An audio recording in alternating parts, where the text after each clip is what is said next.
Psalm 39.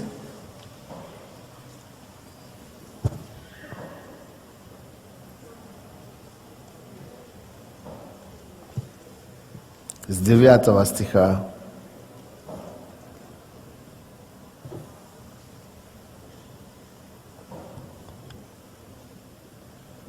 По 12 стихи. 9 по 12 стихи. Это очень серьезно. Очень серьезно. Сегодня это было мое слово от Бога, которое у меня было. Я желаю исполнить волю Твою, Боже мой, и закон Твой у меня в сердце. Кто желает исполнить волю Его? Не все поднимают руки. Но чтобы это было честно, искренне. Действительно, вы действительно желаете? Или просто хором, да, ради? Кто действительно это желает? Ой, Господь, я прошу Тебя, чтобы у нас не пропало это желание. Я прошу Тебя, Господь, чтобы мы не дошли до такого привыкания, чтобы мы не привыкли к Твоей благодати до такой степени, что нам уже все равно. Господь, мы разрушаем апатию, мы разрушаем теплоты, мы разрушаем отсутствие огня, холодность. Именем Иисуса! Именем Иисуса! Мы просим, чтобы огонь Твой горел наши сердца. Пусти огонь Твой, запусти Твой огонь, заправляй над Твоим огнем, чтобы мы горели и желали исполнить Твою волю. Во имя Иисуса Христа. Аминь. Это Иисус так сам говорит. Я желаю исполнить волю Твою, Боже мой. И закон Твой у меня в сердце. Я желаю, это первое желание, первый шаг в исполнении воли Божьей, это чтобы дружить с Его Словом. Чтобы Его Слово, Его приоритет, Его желание стал нашим приоритетом. Но теперь посмотрите второй, в чем заключается второй. Это еще раз, это какой год у нас? Год чего? Не слышу. Влияние. И второй, 10 стих. Я возвещал правду Твою, собрание великом. Не стесняюсь, мне не стыдно за Тебя. Собрание не маленьком, не в каком-то скрытом месте. Потому что некоторые из нас, если в церкви, еще как-то могу, еще как-то можно было постараться. Если где-то, где мало людей, еще как-то смогу что-то. Но публике, метро, подъезды, на этаже, собрание великом, ой, не стыдно. А страшно бесстыдно, потому что то постыдится мне. То постыдится мне здесь на земле. Того, что? Постыжусь. Перед Отцом моим Небесным. То постыдится мне здесь на земле. Того я постыжусь. Перед ангелами, перед Отцом моим Небесным. И перед ангелами его. То постыдится мне здесь на земле. То постыдится мне здесь на земле. Страшно это. То постыдится мне. Всего лишь мы уже привыкли к словам Иисуса. Оно уже не режет нам. Уже не режет. Мы уже думаем, в голове мы его знаем. Мы думаем, это не страшно. Но ни одно его слово не попадает. Если он так сказал, все, она некоторым верующим. Все, пропал. Все, finish. То постыдится мне. Он говорит, что мое слово каждый исполнится. Страшное дело. Не боится, даже думает, что неужели это исполнится. Страшное дело.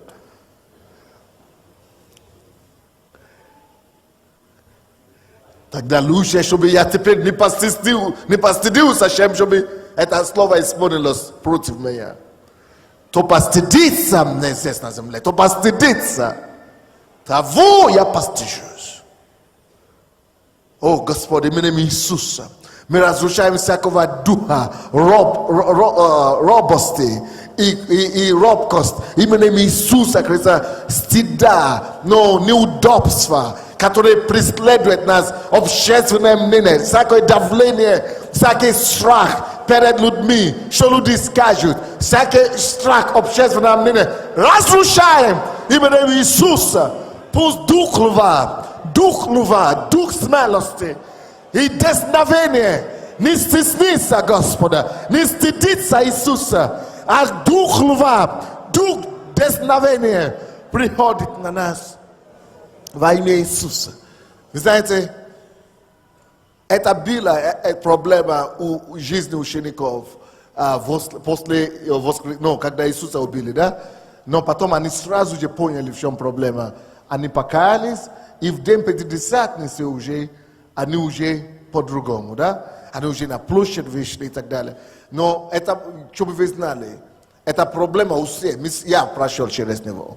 Все мы пройдем через него. Что неудобно, стыдно. Не потому что ты не любишь Бога, не потому что ты его ненавидишь, а потому что ты не победил себя. Кто не отвергнет самого себя, тот не может стать моим учеником. Факт. Жестокий факт. Вообще-то кому-то из вас надо начинать заново считать Евангелие вообще.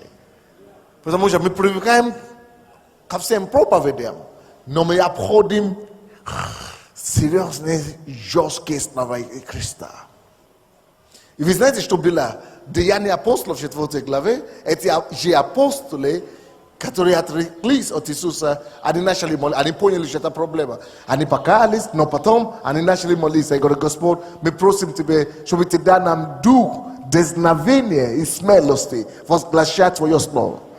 Надо молиться за это. То есть за дерзновение и смелость надо тоже конкретно надо молиться. Если не молиться своими силами, воплоти, тебе нелегко будет, робость какие-то будет где-то. Но если молиться, ты начинаешь, если бороться против этого, просить у Бога, молиться об этом и делать шаг, ты видишь, что слушай, я это побеждаю. Я это побеждаю. Понимаете меня, нет?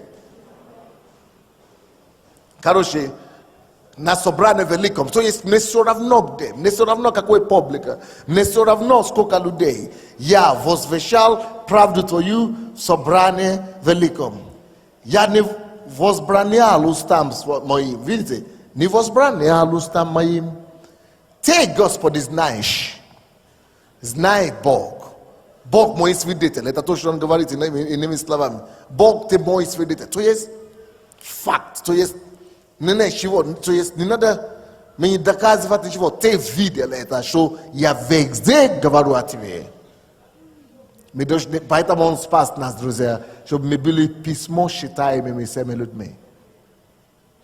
Так что пускай весь дом, все дома в Киеве, где верующий какой-то живет. Помните, когда Бог просил у израильтян это сделать?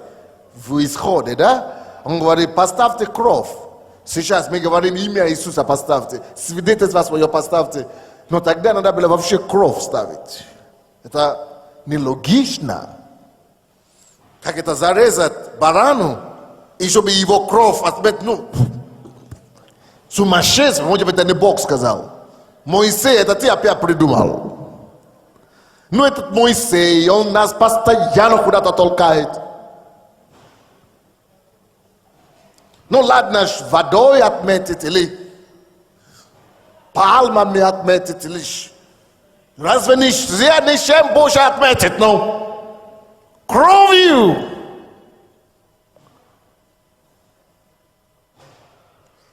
Но я это не сделаю. Я с кровью не дружу.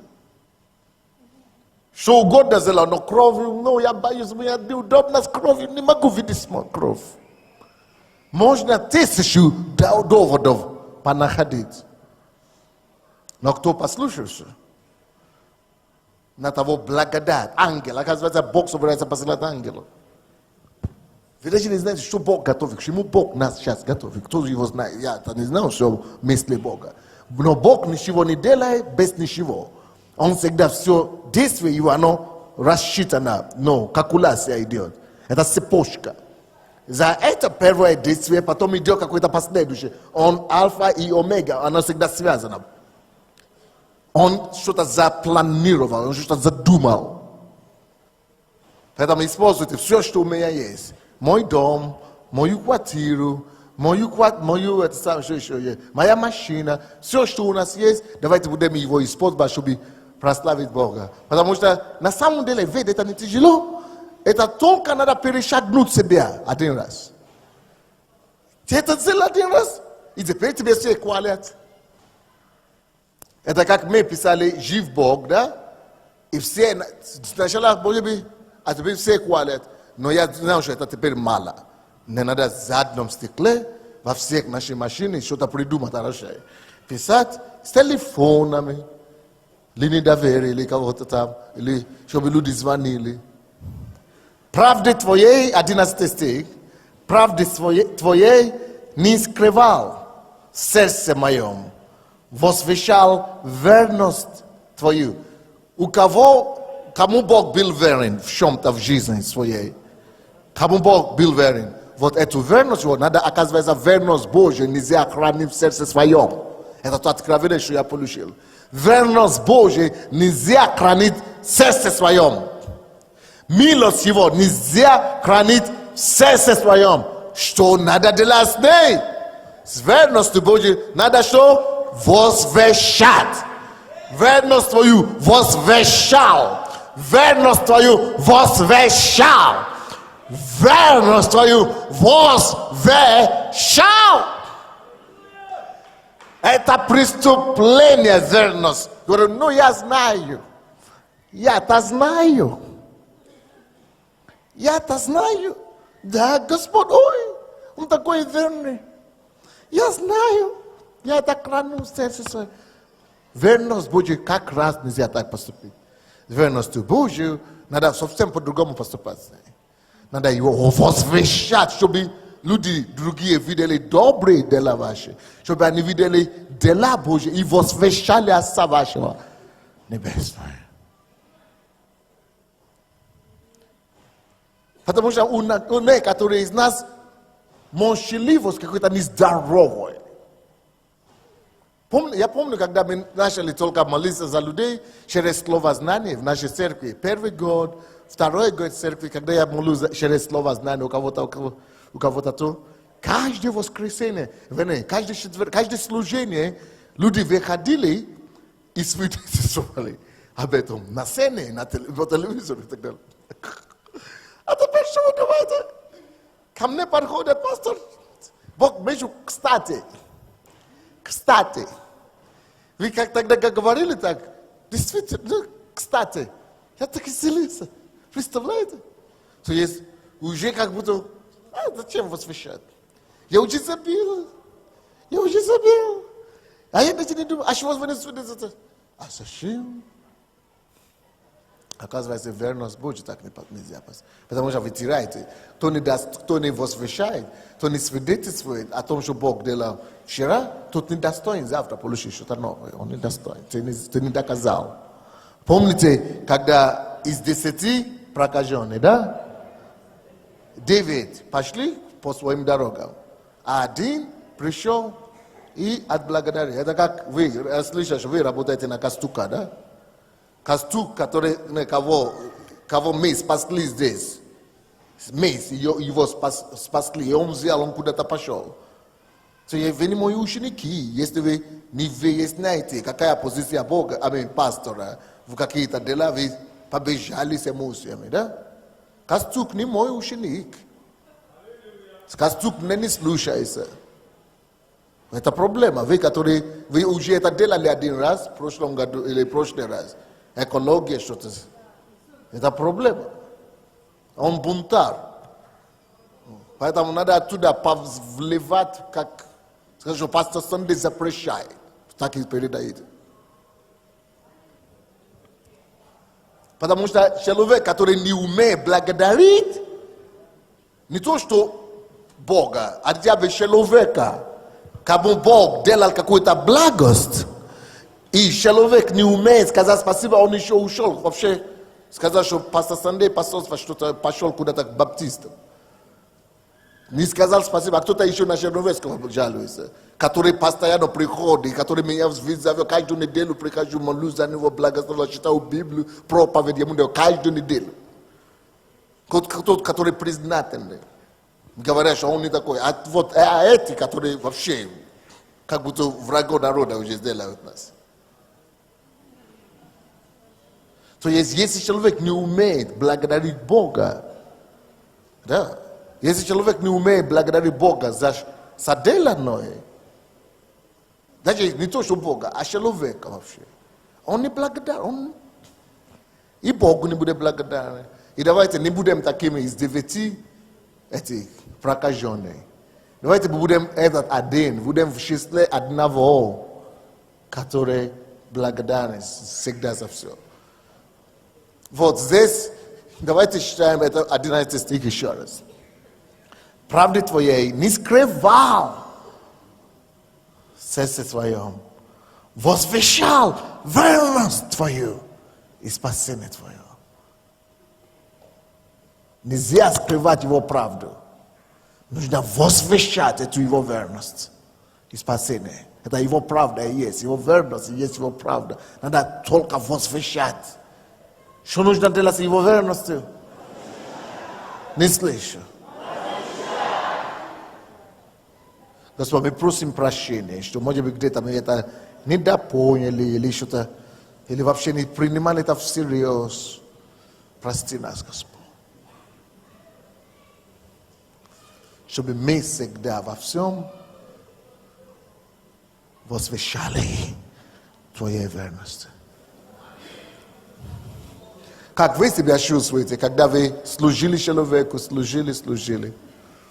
И он взял, а какой он пастор? А какой лидер?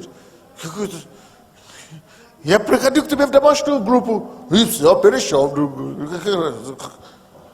Я? А что? Что ты делаешь? Ну, ушел, и все. Чем я тебя обязан? Пусть Бог тебя отдает. Даже если нужно уходить и перейти куда-то, принеси торт, или цветы, или правильным сердцем. Или просто приди, скажи спасибо за то, что вы кормили меня, нянчили меня, помогали мне. Спасибо вам большое. Мне надо сейчас перейти в другое место, или мне надо сейчас что-то другое делать. Тогда огорчение будет минимальное у человека в сердце, за то, что он вкладывает свою жизнь, часть своей жизни. Вот эта неверность, они везде проявляются, эти неверности, они везде вылазивают. Они эти верности везде вылазивают, везде, малом, где-то не так, где-то. А это все имеет отношение к Богу. Как мы относимся к человеку, так и к Богу относимся. А потом даже, может быть, перешел. Как будто этот человек уже враг народа. Этот пастор уже враг народа. Этот лидер уже враг народа. Мы забиваем то хорошее, что человек сделал. Забиваем вообще все хорошее, что человек сделал. Как будто мы вообще с ним не соприкасались. Вообще, как будто вообще его 1000 лет не знали. Даже если ты перешел куда-то, надо все равно знать, что этот человек мне помог, когда мне нужно было. Кормил, принимал, поддержал. То есть история, что человек сделал, но от блага, но...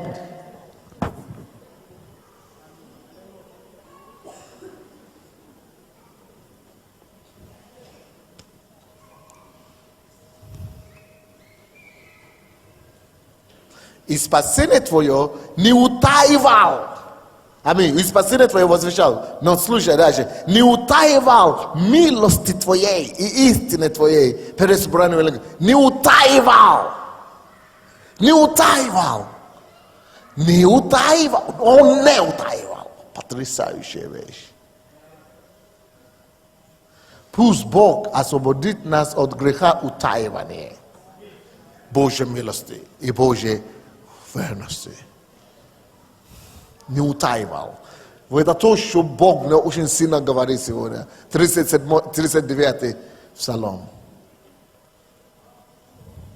не удерживай, Господи, потому что, посмотрите, еще одно откровение, что Бог мне говорил. Благодаря тому, что я не утаивал милости Твоей, благодаря тому, что, Господи, я верность Твою всегда возвещал, теперь у меня есть основание, теперь у меня есть повод, теперь могу просить, и слушай, что Он просит. Посмотрите, что Он просит, в 12 стихе. Раз я с Тобой так, Господь, не скрывал милости Твоей, возвещал Твою, на это самое верность. Теперь 12 стих, церковь. Теперь ты же видишь меня. Ты же видишь, что я не утаивал. Я возвещал. Теперь имею основание. Имею право просить.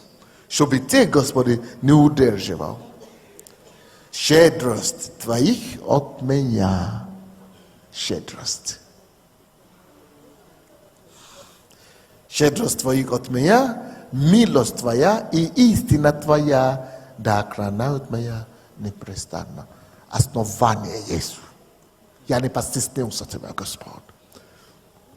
Не дай мне посрамиться. А Он говорит, кто не постыдится мне, не посрамится никогда. Не дай мне посрамиться, Господь. Ты мне не дашь посрамиться, потому что ты же видишь факт есть. Ты говоришь, ты не дашь посрамиться тот, кто возвещает в тебя, тот, кто не постеснился тебя. Не дашь мне постесниться, это самое.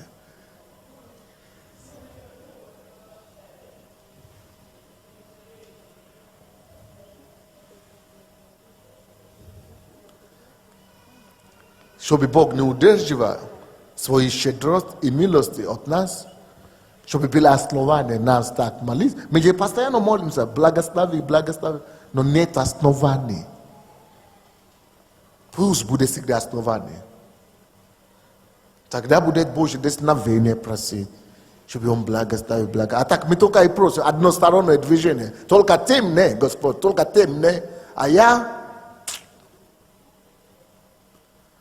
А когда есть основание, тогда вера Божья, вера сильнее. Тогда ты можешь подойти к Богу и говорить, не удерживай щедрость Твоих от меня. И милость Твоя, истина Твоя, пусть охраняет меня. Потому что я Твою верность возвещал, а Твоей милости не утаивал. Кто-то мне говорит, а мне стыдно об этом говорить. Аще. Ну, 12 абортов, или 13 абортов, или 5 абортов. Аборты же, ой, неудобно. Бог ты уже простил все. Все. Ты себя вычеркнул. Утаил. Не возвещаешь. Ой, это такой грех. Ой, это такой. Бог меня освободил от гомосексуализма. Только чтобы никто не знал об этом. Потому что ты хочешь быть крутой. Это ты такой хороший. Я же такой хороший. Чтобы никто не знал, я такой. Маска. Двойная жизнь. Раз ты не можешь раскрыть, кто ты есть, это маска, это ты еще не покаялся. Лицемерие. Ой, я раньше это самое, у меня были семейные проблемы, ой, я никому не скажу, ой.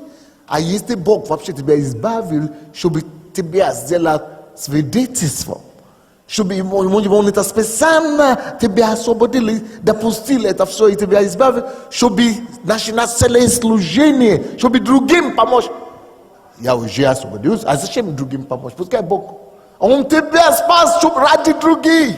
Бог-то ничего не делает только ради нас. Он делает что-то для нас, чтобы мы потом стали источником, каналом для других. Но ты хочешь это замыкать в себе. Ты хочешь, чтобы это на тебе закончилось. Значит, тогда Бог тоже с тобой закончил. Давайте преклоним голову, помолимся. Что Господь, сделай мне письмо читаемыми всеми людьми. Я каюсь. Вообще-то надо начинать с покаяния, наверное.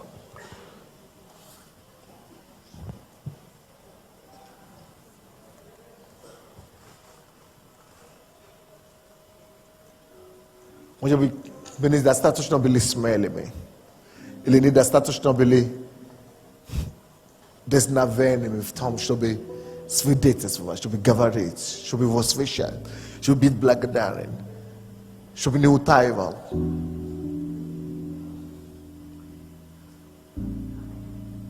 Давайте попросим прощения, пусть кровь Иисуса. Давайте попросим, чтобы Его кровь очистила, омыла нас.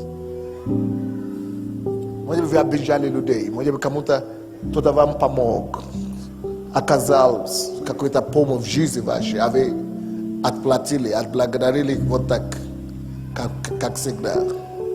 Давайте попросим покаяния, попросим прощения.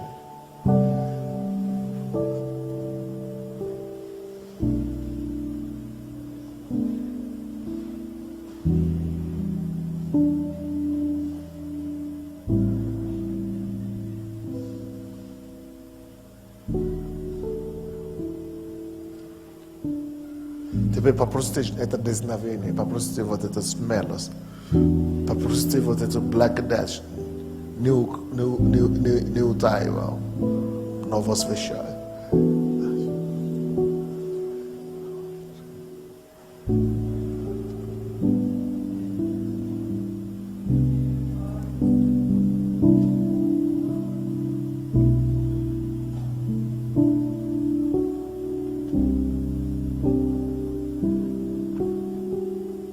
Давайте отдадим Ему все, что у нас есть. Наши квартиры, наши балконы,